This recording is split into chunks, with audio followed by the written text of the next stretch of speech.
नमस्कार, स्वागत है आपका हमारी कहानी में। मेरे पति राजेश एक प्राइवेट कंपनी में अकाउंटेंट थे। उनकी पगार अच्छी थी, फिर भी हम लोग भारी कर्जे से दबे हुए थे। शेयर मार्केट में राजेश ने बार बार घाटा उठाया, पर बहुत अमीर बनने की धुन के चलते इस लत ने अब तक उनका पीछा नहीं छोड़ा था। मैंने अपनी सहेली प्रियांशी से कहीं नौकरी के लिए कहा, पर वह एक कंपनी में नौकरी करती थी। एक दिन वह मुझे अपनी कंपनी में लेकर गई। वहाँ उसने मेरी मुलाकात अपने बॉस सुधीर से कराई। सुधीर के सिफारिश पर मुझे नौकरी मिल जाएगी, ऐसा आश्वासन देकर प्रियांशी मुझे उनके पास लाई थी। सर, मुझे नौकरी की सख्त ज़रूरत है, आप मेरी सहायता कीजिए प्लीज़।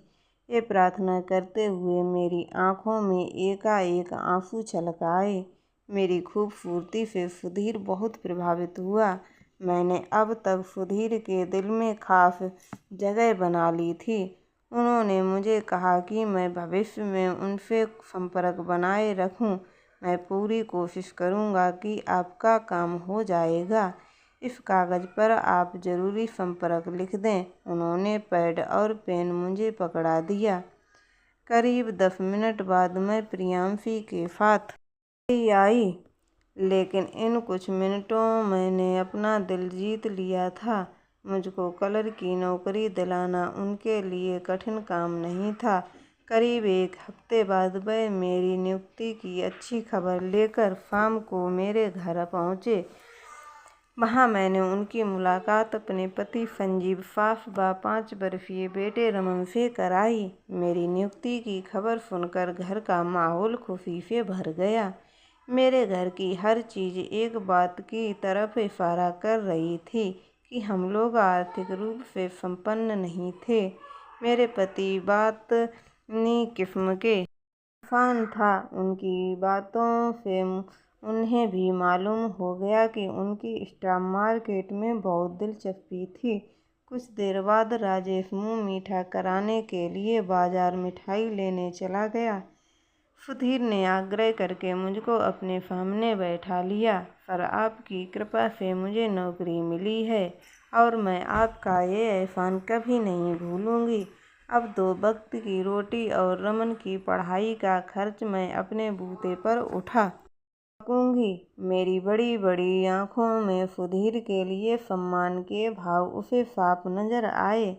तुम्हें नौकरी दिलाने वाली बात अब खत्म हुई। इसके बाद तुमने मुझे धन्यवाद कहा तो मैं फौरन उठकर चला जाऊंगा। सुधीर ने अपनी आवाज़ को नाटकीय रूप से सख्त किया, पर उसके होठों पर मुस्कुराहट बनी रही। अब नहीं दूंगी धन्यवाद सर, मैं मुस्कुराई और फिर उठकर रसोई की ओर चली गई। कुछ देर बाद बड़े अच्छे माहौल में हम सब ने चाय नाश्ता किया। फिर सुधीर हमसे विदा लेना चाहता था, पर ऐसा संभव नहीं हुआ, क्योंकि बेहद अपनेपन के साथ आग्रह करके मैंने उसे रात का खाना खाकर जाने के लिए रोक लिया। उस शाम के बाद से सुधीर का घर आना जाना नियमित सा हो गया। कुछ दिनों के बाद रमन के जन्मदिन की पार्टी में वे सब शामिल हुए। फिर एक त्योहार आया और मैंने उन्हें घर खाने के लिए आमंत्रित किया। धीरे धीरे हमारे परिवार के साथ उनके संबंध गहरे होते गए। मैंने देखा धीरे धीरे सुधीर अपनी तरफ आकर्षित होने लगा है। एक दिन अपने रूम में चाय पीते हुए सुधीर ने मुझसे पूछा, तुम्हें पता है राखी, मैं किस दिन को अपने आप के लिए भाग्यशाली मानता हूँ? आप बताओगे नहीं तो मुझे पता कैसे चलेगा? मैंने जवाब सुनने के लिए अपना ध्यान उनके चेहरे पर केंद्रित किया। जिस दिन तुम मेरे पास नौकरी पाने के सिलसिले में आई थी, सुधीर ने कहा। मेरे लिए तो वह यकीनन महत्वपूर्ण दिन था। मैं बोली, पर आप क्यों उसे अपने लिए भाग्यशाली मानते हैं? वह दिन मेरे जीवन में ना आया होता तो आज मैं तुम्हारे जैसी अच्छी दोस्त कैसे पाता। उसके सर की भावुकता को पहचान कर मैंने नज़रें छिपाकर फर्श को निहारने लगी। तुम मेरी अच्छी दोस्त हो ना राखी। मैंने उसकी तरफ देखकर एक बार फिर हिलाकर हाँ कहा और फिर नीचे फर्श देखने लगी। उसने अपना हाथ बढ़ाकर मेरे हाथ पर दिया और मेरी आंखों में आंखें डालकर बोला, तुम मुझे अपना समझकर हमेशा अपने दुख दर्द मेरे साथ बांट सकती हो। थैंक्स। मेरे होठों पर छोटी सी मुस्कान उभरी। मेरे हाथ पर उसकी पकड़ थोड़ी मजबूत थी। मैंने अपना हाथ आज़ाद करने का प्रयत्न किया, असफल रही। कुछ घबराए से अंदाज में मैंने उसके चेहरे पर खोजपूर्ण दृष्टि डाली। वह पूरे प्यार से मेरी चेहरा निहार रहा था। उसके आंखों के भाव पढ़कर मेरे गोरे गाल अचानक गुलाबी हो उठे। वह मुझे चाहता है, ये बात उस दिन मैं पूरी तरह से समझ गई। उस दिन से हमारे संबंध एक आयाम प्रवेश कर गए थे।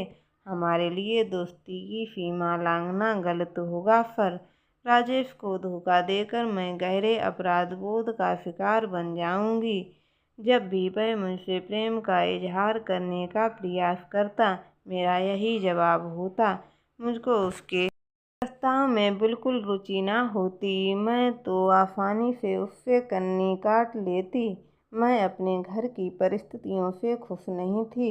राजेश का व्यवहार, आदतें, वह घर का खर्च चलाने में उसकी कुशलता, असफलता मुझे दुखी रखते थे। सुधीर मेरी बातें बड़े धैर्य से सुनता।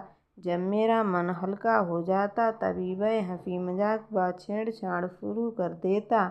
मेरे जन्मदिन से एक दिन पहले उसने जिद करके मुझसे अपने घर चलने का प्रस्ताव रखा और कहा, अपने हाथ से तुम्हारे लिए खीर बनाई है। अगर तुम मेरे यहाँ चलने से इनकार करोगी तो मैं नाराज हो जाऊँगा। उसकी प्यार भरी जीत के सामने थोड़ी ना नुक्कड़ करने के बाद मुझको झुकना ही पड़ा। सुधीर ने मेरे जन्मदिन के मौके पर एक सुंदर साड़ी उपहार में दी और मुझे पहली बार उसने अपनी बाहों में भरा तो मैं घबराए लहजे में बोली, नहीं, ये सब ठीक नहीं है, मुझे छोड़ दीजिए प्लीज़। अपनी बाहों की कैद से उसने मुझे मुक्त नहीं किया, क्योंकि मैं छूटने का प्रयास बड़े बेमन से कर रही थी। मेरे मादक जिस्म का नशा उस पर कुछ इसी तरह हावी था कि उसने मेरे कानों और गर्दन को गर्म सांसें छोड़ते हुए चूम लिया। मैंने झुरी झरी के साथ सिसकारी ली। मुंह से ना करती रही, पर उसके साथ और ज़्यादा मजबूती से मैं लिपट भी गई। मुझको गोद में उठाकर वहाँ बेडरूम में ले गया। वहाँ उसके आगोश में बनते ही मैंने सब तरह का विरोध समाप्त कर दिया, समर्पण कर दिया। वह मेरे बदन को चूमने लगा और मैं भी उसके गालों को चूमने लगी। हम दोनों के अंदर उठे उत्तेजना के तूफान के थमने के बाद भी हम देर तक निढाल होकर एक दूसरे से लिपटे रहे। कुछ देर बाद मेरे फिसकने की आवाज़ सुनकर वह चौंका। मेरी आंखों से आंसू बहते देख वह प्यार से मेरे चेहरे को घूरने लगा। मेरी फिसकियाँ कुछ देर बाद थमी तो उसने पूछा, क्या तुम मुझसे नाराज हो? जवाब में मैंने उसके होठों का चुम्बन लिया और भावुक स्वर में बोली, प्रेम का इतना आनंददायक रूप मुझे दिखाने के लिए धन्यवाद सुधीर। हमारे संबंध एक नए आयाम में प्रवेश कर गए। मैं भी नहीं, बल्कि मेरे घर के सदस्य भी सुधीर को अच्छे लगने लगे। वह भी अपने को हमारे घर का सदस्य समझने लगा। वह मेरे घर वालों की ज़रूरत का ध्यान रखता। एक दिन सुधीर के माता पिता उससे मिलने आए। उसके लिए एक रिश्ता लाया हुआ था। वह दोनों इसी सिलसिले में उससे बात करने आए थे। उसकी माँ बोली, तुम कब चलोगे उसे देखने? किसी दिन चलेंगे, उसने गोल गोल सा जवाब दिया।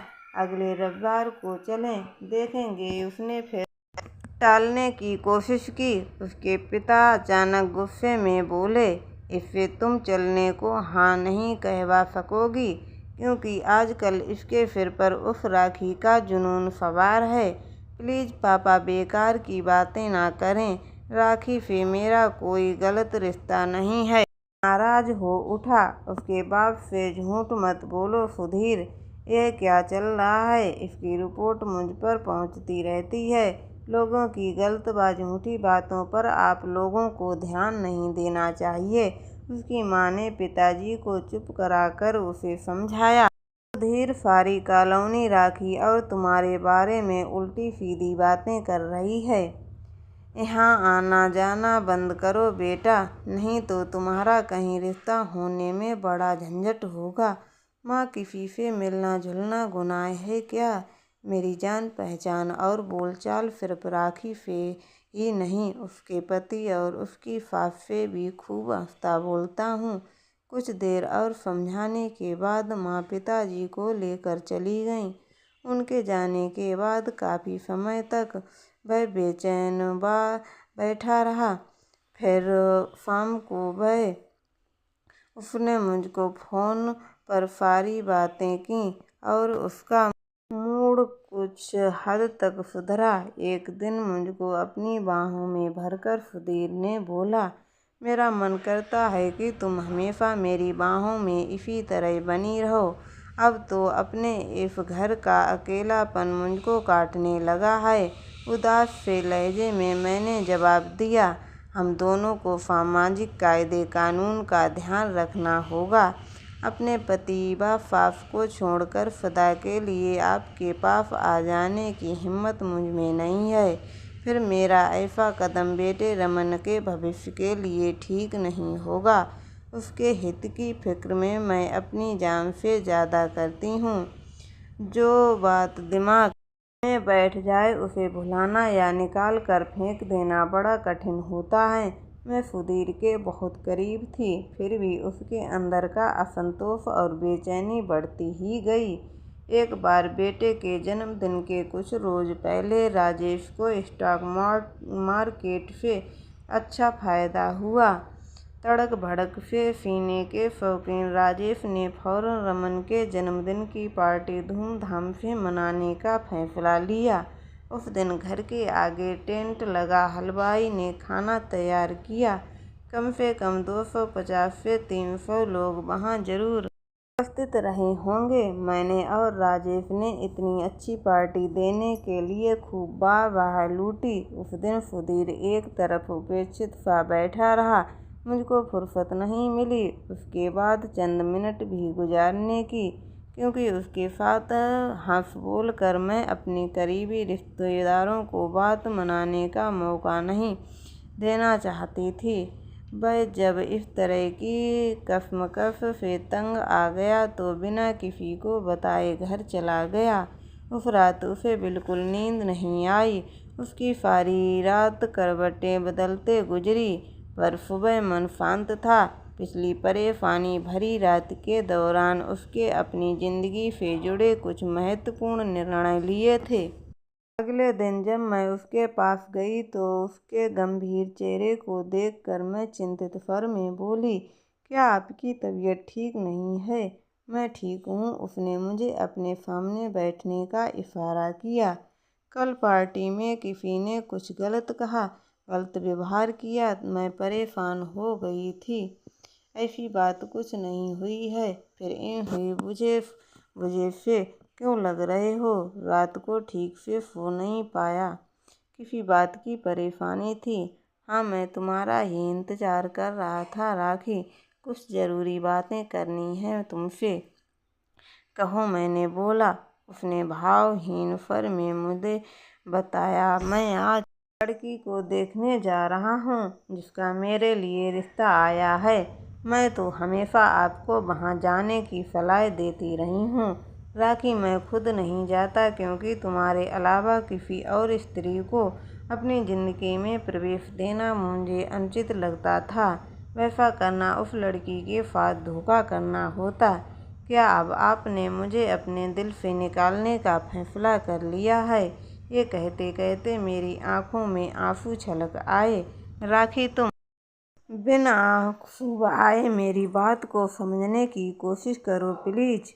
उसने अपनी आवाज़ को कमज़ोर नहीं पड़ने दिया। देखो, तुम्हारी घर गृहस्थी सदा तुम्हारी रहेगी। मैं चाह कर भी उसका स्थायी सदस्य कभी नहीं बन सकता हूँ। तुम्हारा नाम राजेश के साथ ही जुड़ा रहेगा, मेरे साथ नहीं। ये बात कल रात मुझे बिल्कुल साफ नजर आई। चोरी का मीठा फल खाने का अपना मजा है। तुम्हारे प्यार को मैं बहुत कीमती व महत्वपूर्ण मानता हूँ। अब थक गया हूँ अकेले इस घर में रातें बिताते हुए। अब मैं सिर्फ फल खाना नहीं बल्कि अपनी छोटी सी बगिया बनाना चाहता हूँ, जिसे मैं अपना कह सकूँ, जिसे फलता फूलता देख मैं ज़्यादा खुशी व सुकून महसूस कर सकूँ। मैंने आपको अपनी घर गृहस्थी की बगिया बनाने में कभी नहीं रोका। मैं भावुक स्वर में बोली, आप ज़रूर शादी कर लें। आपकी इच्छा होगी तो मैं खुशी खुशी आपकी ज़िंदगी में प्रेमिका बनकर बनी रहूँगी। नहीं राखी, वैसा करना बिल्कुल गलत होगा। उसने तीखे स्वर में मेरे प्रस्ताव को विरोध किया। तब क्या आज आप मुझे हमेशा के लिए अलविदा कह रहे हैं? मैं रुआसी हो उठी। मुझे माफ़ करना राखी, दोस्ती की सीमाएं लांघकर तुम्हें अपनी प्रेमिका नहीं बनाना चाहिए था मुझे। मैं सिर्फ तुम्हारे मन में जगह बना कर रखता तो आज मेरी शादी के कारण हमें एक दूसरे से दूर न होना पड़ता। मैं उठकर खड़ी हो गई और थके स्वर में बोली, पर आप जैसे नेक इंसान को कभी भूल नहीं पाऊंगी। पर शायद आपका फैसला बिल्कुल सही है। मैं चलती हूँ। इतना कहकर मैं अपने आंसू पोंछते हुए घर की ओर निकल पड़ी। तो दोस्तों, आपको हमारी ये कहानी कैसी लगी हमें कमेंट करके ज़रूर बताएं एवं हमारे चैनल को सब्सक्राइब ज़रूर करें। धन्यवाद।